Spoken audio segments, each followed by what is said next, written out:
हमारा issue gold पे, gold का मोस्ट इंपॉर्टेंट होता है। गोल्ड का याद रखें कि गोल्ड के लिए लॉ क्या है, सेटल्ड लॉ, वो ये है कि खातून के साथ ही होता है, गोल्ड वो अपने साथ ही रखती हैं। अब आपने जब गोल्ड की हद तक करेंगी तो आपने डिजर्शन को, लड़की की तरफ से हैं तो फोर्सफुल डिजर्शन साबित करना है कि मैं जो डिजर्शन थी वो वो फ्रेंडली माहौल में नहीं हुई, जिसकी वजह से मैं ये साथ नहीं लाई। अगर फोर्सफुल डिजर्शन साबित हो जाती है तो फिर आप गोल्ड क्लेम कर सकते हैं। अगर फोर्सफुल डिजर्शन, फ्रेंडली डिजर्शन साबित हुई है तो फिर याद रखें कि फिर सुप्रीम कोर्ट ने यह फरमाया कि क्योंकि हमारी सकाफत है कि सोना ख़वातीन के यूज़ में ही होता है और वो अपना सोना किसी और को नहीं देती, तो इसलिए सोने का जब आप दावे में लिखेंगे तो वो सूरत हाल वाज़े तौर पे लिखेंगे कि किस अमूमन होता है कि हमारे घरों में सोना जो है बाज़ का अपनी ज़रूरियात को पूरा करने के लिए, कर्जा उतारने के लिए, कोई चीज़ परचेज़ करने के लिए वो सोना सेल आउट कर देते हैं। तो वो सोने का अलग से पूरा पैरा लिखें कि गोल्ड ऑर्नामेंट इस वजह से जो थे वो गोल्ड ऑर्नामेंट चले गए या जो भी उनका जो भी इशू हुआ। इसी तरह वो कहते हैं आपके सोना इन्होंने रखा हुआ है, फलां जगह रखा हुआ है, तो वो भी आप साबित करेंगे। अगर ये डिजर्शन फोर्सफुल आप साबित नहीं करेंगे और आप लड़की की तरफ से हैं तो सोना आपके अगेंस्ट डिग्री हो जाएगा। अगर आप ये साबित कर देते हैं कि डिजर्शन जो थी वो फ्रेंडली थी, ठीक है, और फ्रेंडली डिजर्शन में वो होता है कि सोना उसके पास ही होता है। अब इसमें क्या होता है कि मार कुटाई झगड़ा ऐसा हुआ कि उसमें अचानक लड़ाई हो गई, उसके घर वाले आए से लेके, तो ये फोर्सफुल डिजर्शन है। ऐसे केसेस में ऐसा नहीं होता कि वो कहेंगे बेटा ठहरो अब जा रही हो, तो बहुत कम ईमान वाले लोग होते हैं। जो ईमान वाले लोग होते हैं ना, ईमान कुरान पाक का हुक्म है। मैं उस दिन सुन रहा था, यकीन करें मैं डर गया ये आयात सुन के कुरान पाक की।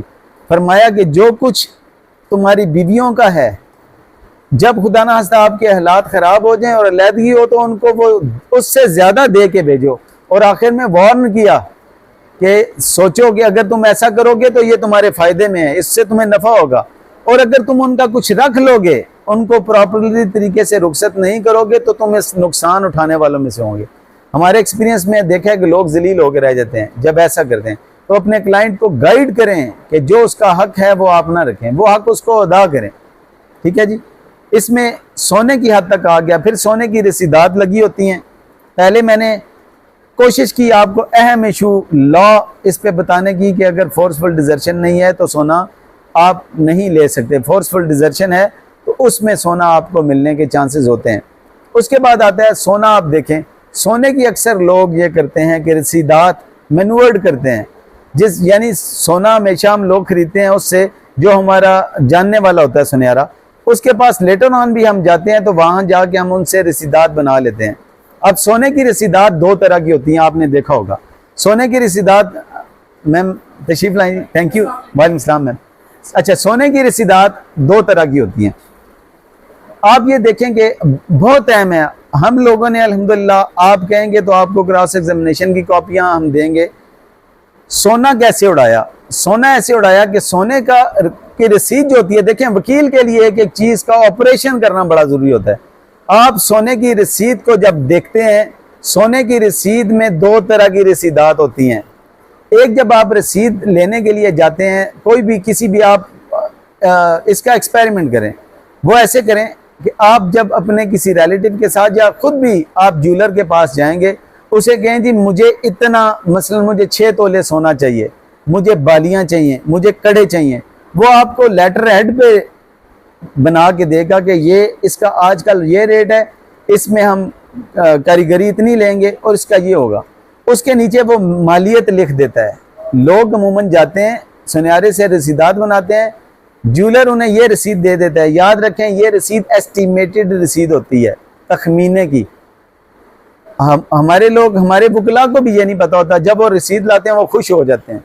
अभी कुछ दिन पहले मेरे पास एक फैमिली केस में जिरगा आया, तो वकील साहब ने मुझे कहा जिदून साहब ये तो आपको देना ही होगा सोना। मैंने कहा क्यों देना होगा? तो उसने कहा, मैंने कहा ये सोना नहीं दिया इन्होंने। उसने कहा सर रसीदें लगी हुई हैं। खैर वो बात अल्टीमेटली हमारी जिरगे में नहीं हुई, तो मैं उसे बता तो नहीं सकता था। जब क्रॉस एग्जामिनेशन हुई ना, उस वक्त वकील साहब के पसीने इस वजह से निकले कि वहां पे जब वो दो रसीदात थी उनके पास, एक रसीद थी जो उन्होंने 1.5 तोला सोना अपनी बेटी को दिया हुआ था। अब दोनों रसीदात में फर्क क्या होता है? एक रसीद में ऊपर लिखा होता है कि एस्टिमेट उसमें वसूली किसी जगह नहीं लिखी होती।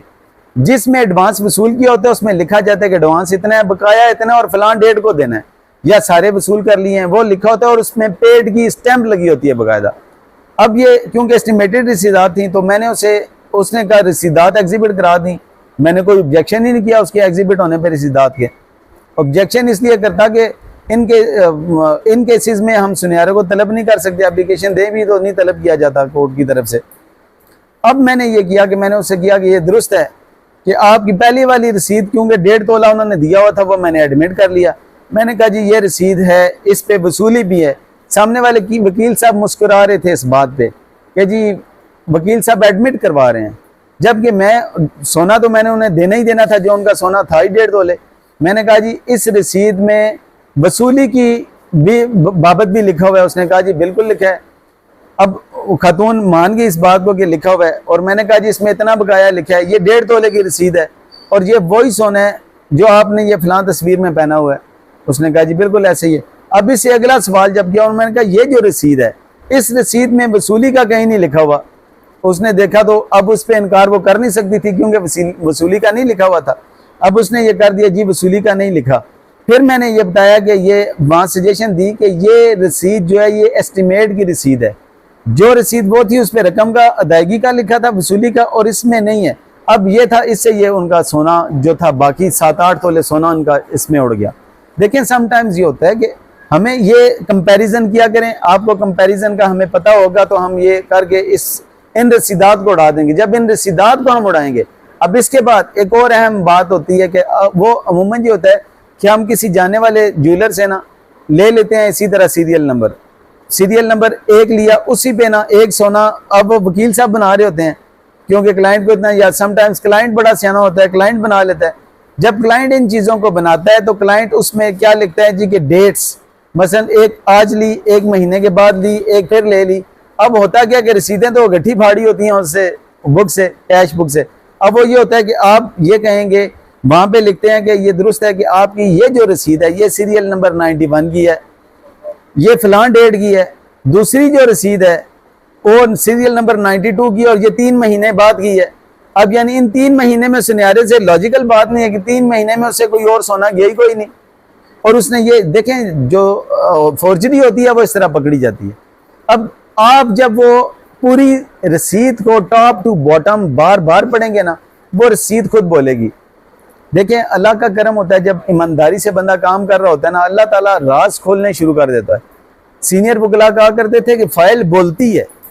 आप यकीन करें फाइल से बातें करने वाले तो बने। जब हम फाइल से गुफ्तगू करेंगे फाइल खुल के बोलेगी कि उसके साथ क्या हुआ है। अब अल्लाह का फजल है, अल्लाह ने इतना करम कर दिया कि बड़ा मजा आता है। जो फाइल पहले 6-6, 8-8 घंटे में समझ नहीं आती थी, अब आधे घंटे में फाइल समझ आ जाती है। आप फाइल जब खोलते हैं ना अलहदगी में और उससे जैसे ही शुरू करते हैं फाइल बोलना शुरू कर देती है। हर डॉक्यूमेंट बोलता है कि उसके साथ क्या हुआ, उसमें कितनी सच्चाई और कितना झूठ है। इसलिए सोने की रसीदात को इस तरह इवेल्युएट किया जा सकता है। एक और अहम बात सोने का होता है यह कि सपोज 2016 में शादी हुई, 2020 में इश्यूज पैदा हुए, और इश्यूज पैदा होने के बाद गलती क्या करते हैं कि ये 2020 में जो रसीदात बना रहे हैं ना, इसमें मार्केट सोने की मार्केट वैल्यू और रसीद पे आज के लिख देंगे।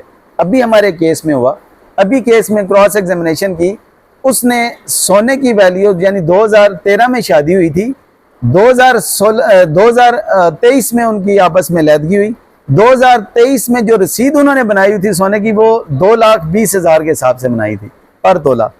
अब 2,20,000 के हम लोगों ने फौरन गूगल चेक किया। गूगल जब मेरी टीम ने चेक किया तो उन्होंने कितना रेट था जी, 53,000 समथिंग उस डेट का रेट था। फिर मैंने उस पर सवाल कर दिया, मैंने कहा ये दुरुस्त है कि ये रसीदात आपने उस वक्त की बनाई हुई हैं? उसने कहा जी उस वक्त की बनाई हैं। मैंने उसमें सवाल किया कि ये दुरुस्त है कि उस वक्त सोना 53,000 पे तोला था? उसने कहा नहीं। तो सजेशन आ गई, ये गलत है कि सोना 53,000 तोला था। अब मैंने इस सजेशन को कहाँ यूज़ करना? जब मैं फाइनल आर्गूमेंट करूंगा तो उस वक्त मैं गूगल का वो रिकॉर्ड निकाल के कोर्ट को दूंगा कि ये प्रिंट है, जिस प्रिंट पे सोने की वैल्यू हो उस वक्त 53,000 थी। अब सिर्फ ये करने से, एक सवाल करने से उनके साबित हो गया कि उन्होंने जो सोने की रसीदात बनाई हैं वो गलत बनाई हैं। इसी तरह डावरी आर्टिकल में जो ब्रांड होती है, ब्रांड्स का लिखना वो लिखा जाता है, उसको भी आप कंपैरिजन कर सकते हैं। इसमें अहम ये भी होता है कि आप सोने में बहुत फ़ायदा जो मुझे क्रॉस एग्जामिनेशन में हुआ, लड़की ने कहा जी शादी के 1 साल के बाद या इतने अरसे के बाद, जो अमूमन स्टोरीज होती हैं, ये स्टोरीज कौन बनाता है?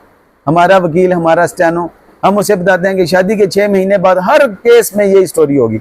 आपने क्रिमिनल केस में देखा होगा, जैसे कि क्रिमिनल FIR होती है 9CB की, उसमें वो ना शापर नीले रंग का बदलता है, ना उसको वो देख के उल्टे हाथों वो होता है, वापस होता है, उसने देखा, देख के पुलिस पार्टी को उसने उल्टे हाथों वो उसे फिर हमराई फलां फलां काबू कर लिया। ये स्टोरी नहीं बदलती। इसी तरह डावरी आर्टिकल में भी ये स्टोरीज नहीं बदलती। गोल्ड में वो कहते हैं जी 6 महीने के बाद सास ने कहा जी चोरी का खतरा है, वो उससे मुझसे ले लिया, साल के बाद ले लिया। अब इसमें क्या होता है? हमारे केस में, हमारे पास एक केस आया, जवाब दावा, मैंने आपको बताया कि जवाब दावा अवेसिव डिनाइल था। अवेसिव डिनाइल से मुराद थी कि वो उड़ गया हुआ था। अब ये हुआ कि अवेसिव डिनाइल जब आ गया वहां पे, उस पे मैंने उनसे तस्वीर मंगा ली कि आप तस्वीर ले आएं। जब तस्वीर लेके आई, उसने कहा जी शादी के 1 साल के बाद इसने मुझसे सोना लेके सारा फरोख्त कर दिया था। अब जब शादी की तस्वीर मंगाई तो शादी में जो वरी दिखा रही थी ना, वो उसकी वीडियो से वो तस्वीर हम लोगों ने ले ली। अब वो वरी दिखा रही है जी कि वो गोल्ड का सेट, कि ये गोल्ड का सेट है। अब ये है कि उनका वकील ये प्रोड्यूस नहीं कर सका, मैंने ये प्रोड्यूस कर दी कोर्ट में। मैंने उनसे सवाल किया, जब मैंने कहा कि मैम ये बताएं कि ये आपकी शादी की तस्वीर है? उसने कहा जी बिल्कुल। मैंने कहा जी इसमें ये जो गोल्ड है, यही गोल्ड था आपका? गोल्ड का मैंने पूरा हार सेट था। उनके वकील साहब ने बैठे यूं कहा, कहते चबल मार रहा है वो, उन्होंने ये लफ्ज यूज किए, कहता खुद एडमिट करवा रहे। अब ये था कि देखें, सोने तो हम इनकारी हैं ही नहीं कि उन्होंने दिया था, सोना तो उस वक्त दिया था, लेकिन था क्या कि वो लड़की के पास था। जब वो एक तस्वीर उसे दिखाई, इस तस्वीर के दिखाने के बाद उसने कहा जी ये वही सोना है। उसके बाद फिर मैंने 2-4 सवाल आगे पीछे ले गया।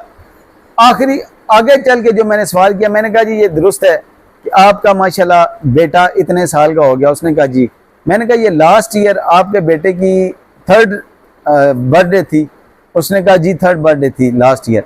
उसमें मैंने कहा कि मैम ये आपकी बर्थडे की तस्वीरें हैं इसकी? मैम ने देखा, उसने कहा जी हम बर्थडे की तस्वीरें हैं। अब इन पूरी तस्वीर में कहीं भी, अब उसको ये नहीं पता कि मैं उससे क्या पूछ रहा हूँ। अब मैंने वो तस्वीर एग्जिबिट करा दी, वकील साहब को पता ही नहीं चला कि ये एग्जिबिट क्या हो रहा है। मैंने वो तस्वीर एग्जिबिट कराई। ये एग्जिबिट कराने के साथ साथ आगे फिर मैंने उससे स्पेसिफिक क्वेश्चन कर लिया। अब ये होता कि खुदा ना खास्ता मेरे जहन में ये बात थी कि मैं अगर इससे सवाल नहीं पूछूंगा तो हाई कोर्ट ये कहेगी कि आपने क्रॉस एग्जामिनेशन में इस तस्वीर में ये सवाल पूछा था कि क्या ये वही सोना है? हो सकता है बाद में परचेज किया हो। ये करते ही ना साथ ही मैंने कहा मैम ये दुरुस्त है कि इस तस्वीर में आपने वही सोना पहना हुआ है जो सोना आपका इस तस्वीर में है। एग्जिबिट फलां और एग्जिबिट फलां आपस में। अब उसने देखा नहीं जी, तो उसने तो कुछ नहीं कहना था, तो उसने कहा जी, तो उसका जो वकील साहब थे वो उछल गए, उन्होंने वो मुझे लड़ाई शुरू हो गई कोर्ट में।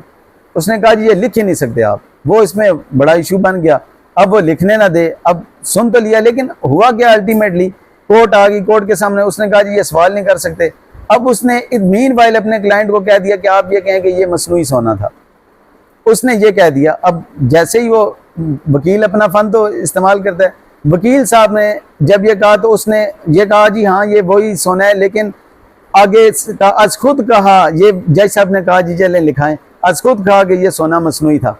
अब यहाँ पे क्या आया, मुझे क्या सवाल करने चाहिए थे, वही जो मैं पहले डिस्कस कर चुका हूँ। क्या जी ये दुरुस्त है कि आपने अपने दावे में कहीं नहीं लिखाया कि उसके बाद मैं मसनूई सोना आर्टिफिशियल ज्वेलरी पहनती रही हूँ? आपने शहादत में नहीं लिखाया कि आर्टिफिशियल ज्वेलरी पहनती रही हूँ? ये करके कंपैरिजन किया, और वुड यू बिलीव के डायमंड की अंगूठी और उनका 25 तोले सोना ये उड़ गया उनका, सिर्फ ये करने से। अब ये हुआ कि जब उसके फादर आए, फादर पे आते ही, फादर को जब मैंने ये सवाल किया ना, फादर को आते ही मैंने फादर से ये सवालात नहीं किए। मुझे अंदाज़ा है टाइम का, लेकिन ये इशू ऐसा है कि दोबारा डिस्कस नहीं हो सकता। मुझे मेरी टीम जो असिस्ट वो गाइड कर रही है कि टाइम जो है उसे कंट्रोल करें। अब ये कंक्लूड कर रहे हैं, ये हुआ कि आप, ये बताने का मकसद ये था कि आप तस्वीर से ये साबित कर सकते हैं कि तस्वीर आती हैं जब आपके पास, तो उन तस्वीर से, पिक्चर से ये साबित होता है। मुख्तलिफ फंक्शन में खातून वो पहनती है, आप ये साबित करते हैं। इसी तरह एक शादी में, दूसरी क्रॉस एग्जामिनेशन में एक शादी की तस्वीर थी, उस शादी का निकाहनामा मैंने मंगवा लिया, उस जो दूसरी किसी और शादी जिसमें उसने ज्वेलरी पहनी थी उसका निकाहनामा आ गया, उसकी तस्वीर आ गई, इससे कहा जी कि ये दुरुस्त है कि फलां शादी आपने अटेंड की थी, ये उस शादी की तस्वीर है। इससे मैंने सवाल कोई नहीं किया। अब जो था ना कंपैरिजन उसका जी कि जो इन्होंने ये सोने की तस्वीर लगाई ये और ये मैच करती हैं। इस तरह डावरी आर्टिकल बहुत इंपॉर्टेंट होते हैं और उसमें से जो गोल्ड है वो क्योंकि वैल्यू ज्यादा होती है उसकी, बाकी किसी भी डावरी आर्टिकल से इस तरह उसका देखना जरूरी होता है। आज हम लोगों ने कोशिश की कि डावरी आर्टिकल में से चंद जो अहम हैं उनको हम इसमें डिस्कस करें। तो कोशिश किया करें कि डावरी आर्टिकल एक यानी फैमिली केसेस में देखें, हम ये कहते हैं कि फैमिली केसेस कुछ नहीं, हमारे लिए देखें रूटीन का मामला है, लेकिन फैमिलीज की इज्जत, फैमिलीज का फ्यूचर इस पर स्टेक लगा होता है। मैं अक्सर अपने एसोसिएट से बात करता होता हूँ कि हमारे पास लोग आते हैं वरासतनामा बनाने या खुला लेने या छोटे मोटे काम के लिए, हम ये समझते हैं कि इनका काम कुछ नहीं, लेकिन उनके लिए वो 302 होता है, जिस पे बनी होती है ना उसके लिए वो मुश्किल तरीन केस होता है। तो कोशिश किया करें अपने किसी भी केस को जिंदगी में याद रखें, अपने हर केस को पहला और आखिरी केस समझ के करें। जब हम ऐसा करेंगे ना तो इंशाल्लाह कभी भी हमें उस पर पूरी मेहनत भी होगी। मैंने कोशिश की कि डावरी आर्टिकल की हद तक आज रहा जाए। जो दोस्त नहीं देख सके वो पिछले जो रिकॉर्डिंग हम वो लगा देंगे, उसमें मेंटेनेंस की हद तक हमने क्रॉस एग्जामिनेशन की कोशिश की। ये इम्पोर्टेंट इसलिए समझा कि देखें दोस्तों, हमारे पास लोगों के केसेस आते हैं, बेसिकली तो ये है कि या बुखल ये है कि मुझे एक चीज़ का पता हो हम लोगों को और हम दूसरे से शेयर इसलिए ना करें कि कल हम में से कोई भी एक दूसरे के सामने खड़ा होगा। मैंने आपको जो कुछ बताने की कोशिश की वो है जो चंद चीज़ें मुझे आई हैं, जो मुझे आती हैं। बहुत सारी चीज़ें हैं जो भी इल्म समुंदर है जो हमें नहीं आता। इल्म एक सदका है, इस सदके को ना सदका समझ के फैलाएं। आप यकीन करें, वो हम बचपन में सुनते थे कि इल्म ऐसा खजाना है जो चोरी नहीं होता, जो फैलाने से बढ़ता है। अल्हम्दुलिल्लाह आज आप इतनी तादाद में दोस्त अपने अहम काम छोड़ के आए हुए हैं, हम बैठे हुए हैं। अल्लाह ताला हम सब का ये आना और इल्म को इस तरह फैलाना हमें कबूल करे और हमारे लिए आसानियाँ पैदा करे। आप सबकी तशरीफ़ आवरी का बहुत शुक्रिया जी।